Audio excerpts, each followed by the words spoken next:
ನೋಡಿ ಇವರೇ ಅಂತೆ, ತನುಶ್ರೀ ಅಂತ ಇವ್ರ ಹೆಸರು. ಇನ್ನು ಕೇವಲ 18-19 ವರ್ಷ ಅಷ್ಟೇ. ಇವತ್ತು ಇಡೀ ಫ್ಯಾಮಿಲಿಗೆ ನೋವು ಮಾಡ್ಬಿಟ್ಟು ಹೋಗಿದ್ದಾರೆ. ಯಾಕೆ ಅಂತ ಹೇಳಿದ್ರೆ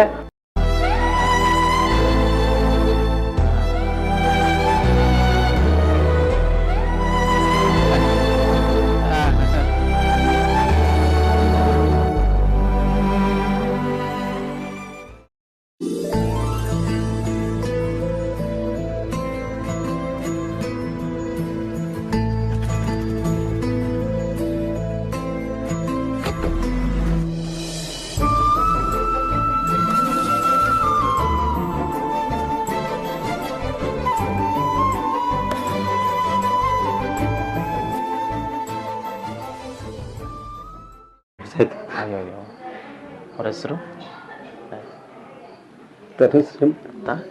ತನುಶ್ರೀ ಅಂದ್ಬಿಟ್ಟು 2 ಸತ್ತಿರೋಗಿ ಇವತ್ತು ನೆನಪಿಗೋಸ್ಕರ ಇವರಾಗುತ್ತೆ ಈ ವೃತ್ತರ ಒಂಚೂರು ಇದಾಗ್ಲಿ ಅಂದ್ಬಿಟ್ಟು ಇದು ಮಾಡ್ತಾರೆ. ಎಲ್ರಿಗೂ ನಮಸ್ಕಾರ.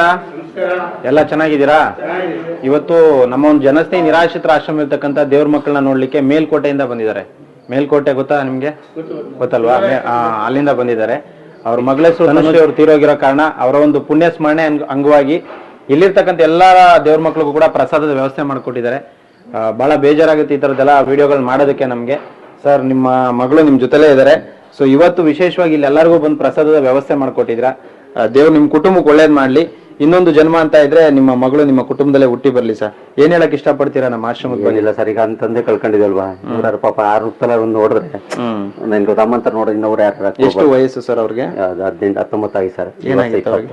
ಏನೋ ಸುಮ್ಮನೆ ಮಾತಾಡೋದು ಅಂದ್ಬಿಟ್ಟು ಏನೋ ಇದಕ್ಕೆ ಬೇಜಾರು ಮಾಡ್ಕೊಂಡು ಸೂಸೈಡ್ ಮಾಡ್ಕೊಂಡ್ರು.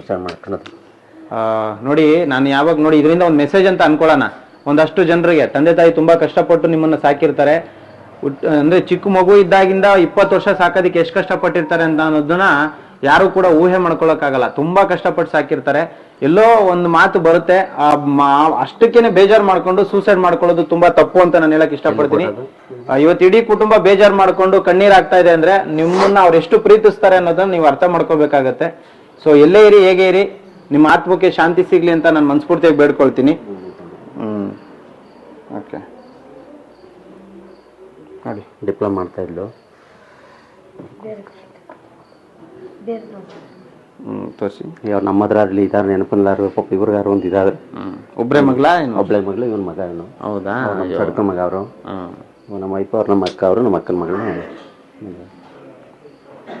ಅದಕ್ಕೋಸ್ಕರ ಅವತ್ತು ಅಲ್ಲಿ ಬೇರೆ ಕಡೆ ಹಾಕೋ ಬದಲಿಗಾರ ಬೇರೆ ಇರೋರು ಎಲ್ಲಾರು ಕೊಡ್ಬೋದು. ಇಲ್ಲಾರ ಕೊಟ್ರೆ ನೆನಪದ ಇದಾರ ಆಗುತ್ತಲ್ಲ. ಏನಿಲ್ಲ, ಇಂಥವ್ರು ನಮ್ಮಿಂದ ನೋಡಿ ನಮ್ಮಂತಾರೆ ಇನ್ನೊಂದು 4 ಜನ ಕೊಟ್ಟರೆ ಇಂಥ ಒಂದು ಹೆಲ್ಪ್ ಆಯ್ತು. ಪಾಪ ನೀವು ಕಷ್ಟಪಡ್ತಾರೆ ನೋಡ್ತೀವಿ, ಅದು ದಾರಿಲಿ ಗೊತ್ತಾಗುತ್ತೆ ನಮಗದು.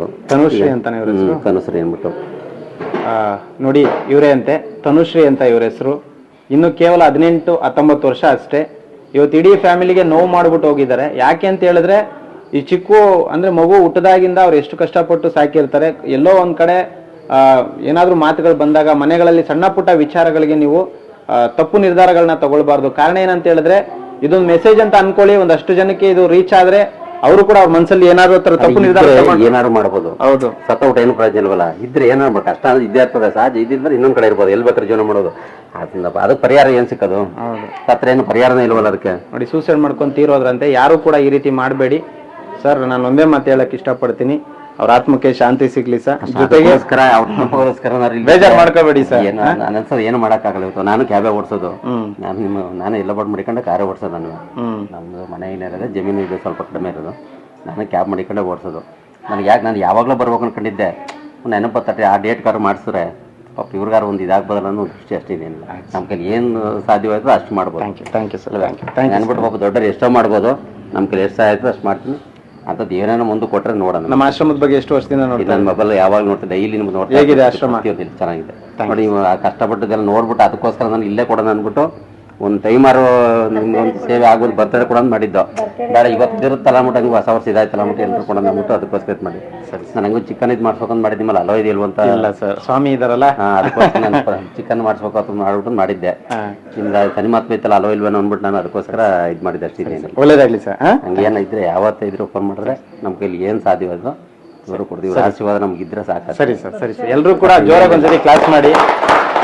ಹಾಗೆ ಕೈನ ಮುಂದೆ ಚಾಚಿ ಅವರ ಕುಟುಂಬಕ್ಕೆ ಭಗವಂತ ಒಳ್ಳೇದ್ ಮಾಡ್ಲಿ, ಆಯುಷು ಆರೋಗ್ಯ ಕೊಡ್ಲಿ. ಅವರ ಮಗಳ ಆತ್ಮಕ್ಕೆ ಶಾಂತಿ ಸಿಗಲಿ. ತನುಜಾ ಅವರೇ, ದಯವಿಟ್ಟು ಇದನ್ನ ನೀವು ಮಾಡಿದ್ದು ತಪ್ಪು, ನಿಜವಾಗ್ಲೂ ಹೇಳ್ತೀನಿ, ಬಹಳ ನೋವಾಯ್ತು. ಆದ್ರೆ ಇದೇ ರೀತಿ ಯಾವ ಮಕ್ಕಳು ಕೂಡ ಮಾಡ್ಕೋಬಾರ್ದು. ಬೇರೆ ಒಂದು ಮಕ್ಕಳು ಕೂಡ ನಾನು ಏನು ಹೇಳಕ್ ಇಷ್ಟಪಡ್ತೀನಿ ಅಂದ್ರೆ, ದಯವಿಟ್ಟು ಎಂಥದೇ ಪರಿಸ್ಥಿತಿ ಇದ್ರೂ ಕೂಡ ಸೂಸೈಡ್ ಮಾಡ್ಕೊಳ್ಳೋ ಹಂತಕ್ಕೆ ಹೋಗ್ಬೇಡಿ. ಕಷ್ಟ ಅನ್ನೋದು ಮನುಷ್ಯನಿಗೆ ಬರದೆ ಮರಕ್ ಬರಲ್ಲ. ಸೊ ನಾವು ಅದನ್ನ ದಿಟ್ಟವಾಗಿ ನಿಂತು ಎದುರಿಸಿ ನಿಲ್ಲಬೇಕು. ಎಷ್ಟೇ ಕಷ್ಟ ಬಂದರೂ ಅದನ್ನ ಸಹಿಸ್ಕೊಳ್ಬೇಕು. ಯಾಕಂದ್ರೆ ಭಗವಂತ ಸಹಿಸ್ಕೊಳ್ಳೋ ಶಕ್ತಿನೂ ಕೂಡ ನಮಗೆ ಕೊಟ್ಟಿದ್ದಾನೆ. ಸೊ ಹಾಗಾಗಿ ಪ್ರತಿಯೊಬ್ಬರು ಕೂಡ ಅರ್ಥ ಮಾಡ್ಕೊಳ್ಳಿ, ಯಾರು ಕೂಡ ಸೂಸೈಡ್ ಮಾಡ್ಕೋಬೇಡಿ. Thank you so much. ನಮಸ್ಕಾರ. ಶನೇಶ್ವರ ಒಳ್ಳೆ ಮಾಡಿ.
ಸ್ನೇಹಿತರೆ ನಮಸ್ಕಾರ, ನಾನು ನಿಮ್ಮ ಪ್ರೀತಿಯ ಜನಸ್ನೇಹಿ ಯೋಗೇಶ್. ಇವತ್ತು ವಿಶೇಷವಾಗಿ ನಮ್ಮ ಒಂದು ಜನಸ್ನೇಹಿ ನಿರಾಶ್ರಿತರ ಆಶ್ರಮದಲ್ಲಿರ್ತಕ್ಕಂಥ ದೇವ್ರ ಮಕ್ಕಳನ್ನ ನೋಡಲಿಕ್ಕೆ ನಾಗೇಂದ್ರ ಅಣ್ಣ ಅವರು ಬಂದಿದ್ದಾರೆ JP ನಗರಿಂದ. ಹಾಗೆ ಅರ್ಜುನ್ ಅಣ್ಣ ಅವರು ಬಂದಿದ್ದಾರೆ. ಬಹಳ ವಿಶೇಷವಾಗಿ ಒಂದೇ ಮಾತಲ್ಲಿ ಹೇಳಬೇಕು ಅಂದ್ರೆ, ಸಾಕಷ್ಟು ವರ್ಷಗಳಿಂದ ಈ ಜನಸ್ನೇಹಿ ನಿರಾಶ್ರಿತರ ಆಶ್ರಮದಲ್ಲಿರ್ತಕ್ಕಂಥ ದೇವ್ರ ಮಕ್ಕಳನ್ನ ಅವರ ಮನೆಯಲ್ಲಿ ಒಬ್ರು ಅಂತ ತಿಳ್ಕೊಂಡಿದ್ದಾರೆ. ಸೊ ಇಲ್ಲಿಗೆ ಬೇಕಾದಂತ ಸಾಕಷ್ಟು ದಿನಸಿ ಸಾಮಗ್ರಿಗಳನ್ನ ಪ್ರತಿ ವರ್ಷ ಅವ್ರು ಯಾವಾಗ ಸಾಧ್ಯ ಆಗುತ್ತೋ ಅವಾಗ ಕೂಡ ತಂದು ಕೊಟ್ಟಿದ್ದಾರೆ. ನಿಮಗೆ ಮೊದಲನೇದಾಗಿ ಧನ್ಯವಾದಗಳು ತಿಳಿಸ್ತೀನಿ. ದೇವ್ರು ಒಳ್ಳೇದು ಮಾಡಲಿ ಸರ್. ಈ ರೀತಿ ಸಪೋರ್ಟ್ ಮಾಡ್ತಿರೋದಕ್ಕೆ ನಿಮಗೆ ಕೋಟಿ ಕೋಟಿ ನಮಸ್ಕಾರ ತಿಳಿಸಕ್ಕೆ ಇಷ್ಟಪಡ್ತೀನಿ. ನಿಮಗೂ ಕೂಡ. ಸೊ ನಮ್ಮ ಆಶ್ರಮದ ಬಗ್ಗೆ ತಾವೇನು ಹೇಳಕ್ಕೆ ಇಷ್ಟಪಡ್ತೀವಿ? ನೀವು ಹೇಳಿದಂಗೆ ನಾವು ಫಸ್ಟ್ ಟೈಮ್ ಎಲ್ಲ ಬರ್ತಾ ಇರೋದು, ತುಂಬ ವರ್ಷಗಳಿಂದ ಬರ್ತಾ ಇದೀವಿ. ನೀವು ಮಾಡೋ ಸೇವೆ ಮುಂದೆ ನಮ್ದೇನೂ ಇಲ್ಲ. ಸಣ್ಣದೊಂದು ಅಳಿಲ್ ಸೇವೆ ಅಂತ ಮಾಡ್ತಾ ಇದೀವಿ. ಇನ್ನೂ ತುಂಬಾ ಶಕ್ತಿ ಕೊಡ್ಲಿ ನಿಮ್ಗೆ ದೇವರು. ನಮ್ಮ ಕೈಲಾಗಿರೋದು ಖಂಡಿತ ನಾವು ಮಾಡ್ತೀವಿ.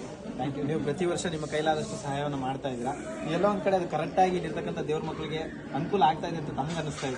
ಖಂಡಿತ ನನ್ನ ವಿಡಿಯೋಗಳು ನೋಡ್ತಾ ಇರ್ತೀನಿ. ನನ್ನ ಫ್ರೆಂಡ್ಸು ಬರ್ತಾ ಇರ್ತಾರೆ, ಹೋಗ್ತಾ ಇರ್ತಾರೆ. ಎಲ್ಲರೂ ಹೇಳ್ತಾರಲ್ಲ, ತುಂಬಾ ಚೆನ್ನಾಗಿ ಮಾಡ್ತಾ ಇದ್ದೀರಾ. Thank you sir. ಖಂಡಿತ ಕರ್ನಾಟಕದ ಜನಕ್ಕೆ ಈ ಆಶ್ರಮದ ಬಗ್ಗೆ ಏನ್ ಹೇಳಕ್ಕೆ ಇಷ್ಟಪಡ್ತೀರಾ? ಒಂದ್ಸತಿ ಬಂದು ನೋಡಿ. ಎಲ್ಲಾರ್ಗು ಹೇಳೋದು ಒಂದೇ ಮಾತು, ಒಂದ್ಸತಿ ಬಂದು ನೋಡಿ, ಪರಿಸ್ಥಿತಿ ನೋಡ್ಬಿಟ್ಟು ಆಮೇಲೆ ಅವರೇ ಸಹಾಯ ಮಾಡಲಿ ಅಂತ ನಾನು ಕೇಳ್ಕೊಂತೀನಿ. Thank you sir. ತುಂಬಾ ಧನ್ಯವಾದಗಳು. ನಾನು ಯಾವಾಗಲೂ ಪ್ರತಿಯೊಂದು ಮಾತು ಹೇಳಕ್ಕೆ ಇಷ್ಟಪಡ್ತೀನಿ. ಸಾಧ್ಯವಾದ್ರೆ ಸಹಾಯ ಮಾಡಕ್ ಆಗಿಲ್ಲ ಅಂದ್ರೂ ಪರವಾಗಿಲ್ಲ, ಈ ವಿಡಿಯೋನ ತಲುಪಿಸಿ ಬೇರೆಯವರಿಗೆ. ಕಾರಣ ಏನಂತ ಹೇಳಿದ್ರೆ, ಒಂದಷ್ಟು ಜನಕ್ಕೆ ಸಹಾಯ ಮಾಡ್ಬೇಕಂತ ಅನ್ಕೊಂಡಿರ್ತಾರೆ, ಅದಕ್ಕೆ ಎಲ್ಲಿಗೆ ಸಹಾಯ ಮಾಡ್ಬೇಕಂತ ಗೊತ್ತಿರೋದಿಲ್ಲ. ಅಂತವ್ರಿಗೆ ಈ ವಿಡಿಯೋ ತಲುಪಿದ್ರೆ ಕನಿಷ್ಠ ಪಕ್ಷ ದೇವ್ರ ಮಕ್ಕಳಿಗೆ ಒಂದಷ್ಟು ಅನುಕೂಲಗಳಾಗುತ್ತೆ. ಊಟಕ್ಕಾಗಿರ್ಬೋದು, ಬಟ್ಟೆಗಾಗಿರ್ಬೋದು, ಮೆಡಿಸಿನ್ಸ್ಗಾಗಿರ್ಬೋದು. ನಾನು ಒಂದೇ ಮಾತಲ್ಲಿ ಕೊನೆಯದಾಗಿ ಏನ್ ಹೇಳಕ್ ಇಷ್ಟಪಡ್ತೀನಿ ಅಂದ್ರೆ, ಜನಸ್ನೇಹಿ ಆಶ್ರಮಕ್ಕೆ ತಂದ್ಕೊಡಿ ಅಂತ ಖಂಡಿತ ಕೇಳೋದಿಲ್ಲ. ಕರ್ನಾಟಕದಲ್ಲಿ ಸಾಕಷ್ಟು ಅನಾಥಾಶ್ರಮಗಳು, ವೃದ್ಧಾಶ್ರಮಗಳು, ನಿರಾಶ್ರಿತರ ಆಶ್ರಮಗಳಿದಾವೆ. ದಯವಿಟ್ಟು ನಿಮ್ಮ ಕೈಲಾದಂತ ಸಹಾಯವನ್ನ ಯಾವುದೇ ಆಶ್ರಮಕ್ಕೆ ಮಾಡಿದ್ರು ಸಂತೋಷ ಇದೆ, ಆದ್ರೆ ನಿಮ್ಮ ಕೈಲಾದಷ್ಟು ಸಹಾಯ ಮಾಡಿ. ಹಾಗೆ ಅರ್ಜುನ್ ಅಣ್ಣ ಅವ್ರು ಏನ್ ಹೇಳಕ್ ಇಷ್ಟಪಡ್ತೀರಾ? ಏನಿಲ್ಲ ಸರ್, ಅದೇನು ತುಂಬ ಚೆನ್ನಾಗಿ ಮಾಡ್ತಾ ಇದ್ದೀರಾ. ಈ ಸೊಪ್ಪಿನ ಬರ್ತಾ ಇದ್ದೀವಿ, ಹೇಳೋದೇನು ಇಲ್ಲ, ನೀವು ಮಾಡ್ತಾ ಇದ್ದೀರಾ. Thank you sir, thank you so much sir. ನಿಮಗೂ ದೇವರು ಒಳ್ಳೇದು ಮಾಡಲಿ, ನಿಮ್ಮ ಕುಟುಂಬಕ್ಕೆ ಒಳ್ಳೇದು ಮಾಡಲಿ. ಶನೇಶ್ವರ ಸ್ವಾಮಿ ನಿಮ್ಮ 3 ವರ್ಷ ಚೆನ್ನಾಗಿರ್ತೀವಿ. ಸೊ ಕರ್ನಾಟಕದ ಜನ ಪ್ರತಿಯೊಬ್ಬರು ಕೂಡ ಈ ವಿಡಿಯೋನ ಶೇರ್ ಮಾಡಿ, ಸಪೋರ್ಟ್ ಮಾಡಿ, ಅಣ್ಣಂದ್ರಿಗೆ ಶುಭ ಹಾರೈಸಿ. ಯಾಕಂದ್ರೆ ಅವರು ಈ ರೀತಿ ನೀವೆಲ್ಲರೂ ಆಶೀರ್ವಾದ ಮಾಡೋದ್ರಿಂದ ಇನ್ನೊಂದಷ್ಟು ಶಕ್ತಿ ಬಂದು ಇನ್ನೂ ಒಂದು ಅನಾಥಾಶ್ರಮಗಳಿಗೆ, ಬೇರೆ ಬೇರೆ ಆಶ್ರಮಗಳಿಗೂ ಸಹಾಯ ಮಾಡೋದಕ್ಕೆ ಶಕ್ತಿ ಬರಲಿ. ಬರೀ ಜನಸ್ನೇಹಿ ಆಶ್ರಮಕ್ಕೆ ಅವರು ಸಹಾಯ ಮಾಡಿದ್ರೆ ಸಾಕಾಗಲ್ಲ, ಬೇರೆ ಬೇರೆ ಆಶ್ರಮಗಳಿಗೂ ಸಹಾಯ ಮಾಡೋ ಶಕ್ತಿ ಭಗವಂತ ಕಲಿಸ್ತೇವೆ ಸರ್. ಖಂಡಿತ. Thank you.